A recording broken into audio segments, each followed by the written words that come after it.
Welcome to the breakdown where we break down all the messed up stuff. This little movie we have today, I've been sitting on it for a while because I'm very sensitive when it comes to little ass kids. Now, this short film isn't too bad, but it deals with a topic that's even relevant today.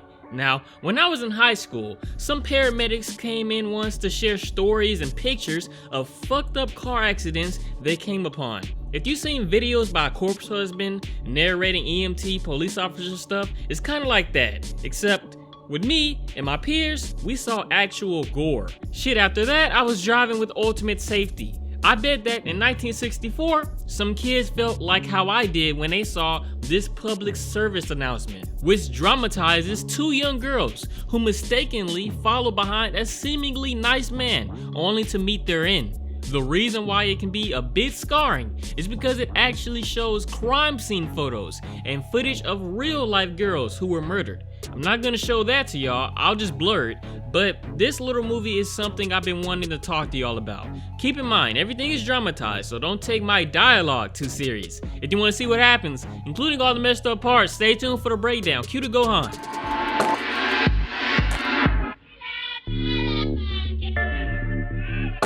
The child molester starts out with one girl, Mary, being like the embodiment of all children. She's carefree and curious, but also pretty naive. That's not a bad quality, it's just a quality that has gotten some people into unfavorable situations. A man walks up to her, holding a bag of candy. As soon as Mary gets some, Jeannie here just ran out of nowhere. This girl's so fake, as soon as she saw candy, she wanted to act like, "Hey, what's up, Mary?" I'm just kidding, she's just a kid. Mary's like, "Can she have some? She's my friend." Keep in mind how the man sounds like fucking Superman here. "Mary, what are you doing? Just put it in your pocket." The man leaves the girls by saying that there's more candy in the car. Whatever, but they run into Kathy here. And the man asks Kathy if she wants some. And Kathy says so softly, "No, I gotta go home." Yeah, cause getting candy prevents you from going home. I'm kidding, guys. Kathy represents the child who did the correct thing. Don't be lured in by adults you don't know. As they enter the man's car, a parent watching her children notices the situation. She lets us know soon enough that it must be nothing. Damn exaggerated ass, histrionic ass acting. She looked like, I don't know, Divine the drag queen. And this, ladies and gentlemen, is a dissolve. And then another dissolve. This woman is the mother of Jeannie.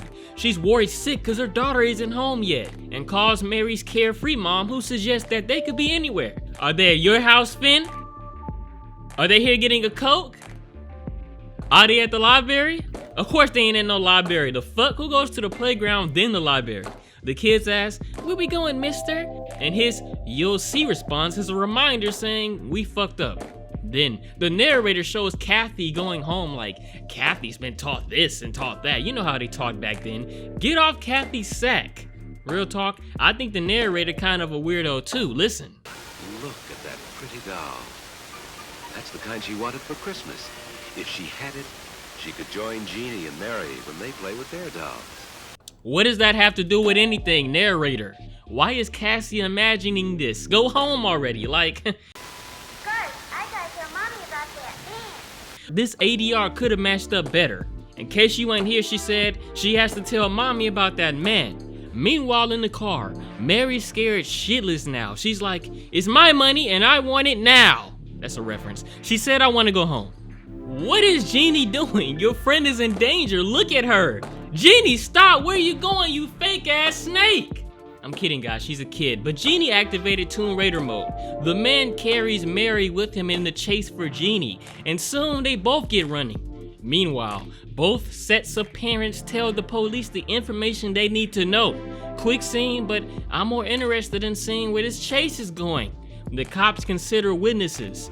The woman who witnessed the girls get in the car didn't even reveal that she saw that exact scene when she was on the phone with the parents. The other witness is Kathy, who told her mom about the stranger. Meanwhile, it seems that the life of Mary and Jeannie comes to an end, and soon she gets caught by that man. Kathy reveals the playground encounter to the cops and the parents, and Mary's mom's like, "Why my child?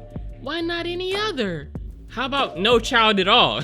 Even weirder is that she reveals her daughter knows all about sex. She knows all about how babies are made and whatever. I've never discussed such things with my people. I guess they just assumed I figured it out on my own. But Mary's mom had that conversation early. But she never told her about the sick and perverted. She's like, why my child and not Kathy?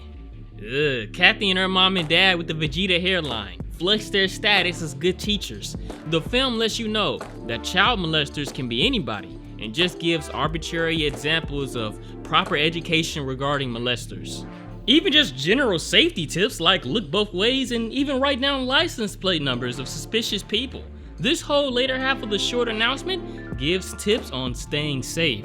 A few minutes of instruction could save you a lifetime of grief, like what Mary and Jeannie's parents are going through. So, I'll blur the next scenes because they show real deceased girls. This isn't Mary or Jeannie, it's two girls killed in 1962. Both seem to have extensive head injuries. In the description, you can check out a link to read up on this crime. The movie ends showing footage of police officers putting a body on a stretcher, and also a chute floats down a nearby pond. So, this was shown to little ass kids in elementary school, and it wasn't shown for very long because of it. That's because kids were unprepared in viewing the graphic crime scene photos presented at the end of the movie. I remember when I was younger, I was haunted from viewing Jack the Ripper and Night Stalker crime scene photos, and I'd still be right now. They probably didn't need to show those photos at the end, but regardless, seeing even a dramatization of children not being able to live any longer because of sick people is quite disturbed. So now that we got through this movie, let's talk about the most disturbed moment and most enjoyed moment, and that's spooky stuff.